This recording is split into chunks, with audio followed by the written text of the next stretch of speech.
شروع اللہ کا نام لے کر جو بڑا مہربان نہایت رحم والا ہے۔ مجھے اپنے استاد ڈاکٹر اسرار صاحب کی بات جو میں صرف اپنے قریبی دوستوں کو بتاتا تھا، اب میں پبلکلی بھی آپ کو بتاتا ہوں، وہ یاد آئی۔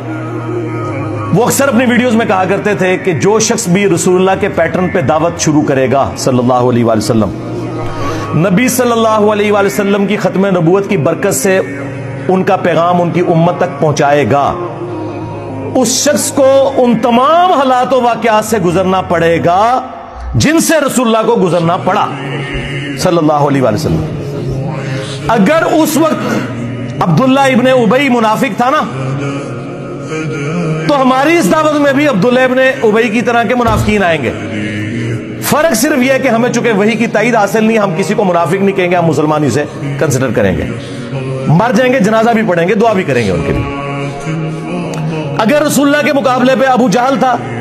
ہمارے مقابلے پہ بھی ابو جہل آئیں گے۔ اگر رسول اللہ کے ساتھیوں میں دلیر لوگ تھے، ہمارے سٹوڈنٹس میں بھی نبی صلی اللہ علیہ وآلہ وسلم کی ختم نبوت کے مجاہد دلیر موجود ہوں گے۔ اگر وہاں پہ کوئی کمزور لوگ تھے تو یہاں پہ بھی موجود ہوں گے۔ وہ سارے کے سارے حالات و واقعات وہ آپ کو یہاں پہ نظر آئیں گے۔ میں تو پریکٹیکلی وہ ساری کی ساری دعوت جو ہے نا، وہ عمر سیریز میں جو انہوں نے فلمائی ہے،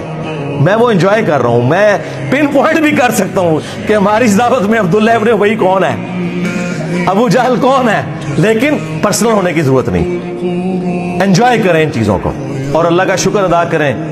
کہ صدیوں سے ہمارے آباء و اجداد کو ان لوگوں نے جس گمراہی میں رکھا، وہ تو بےچارے جہاں گئے یا گئے، آپ لوگ بچ گئے۔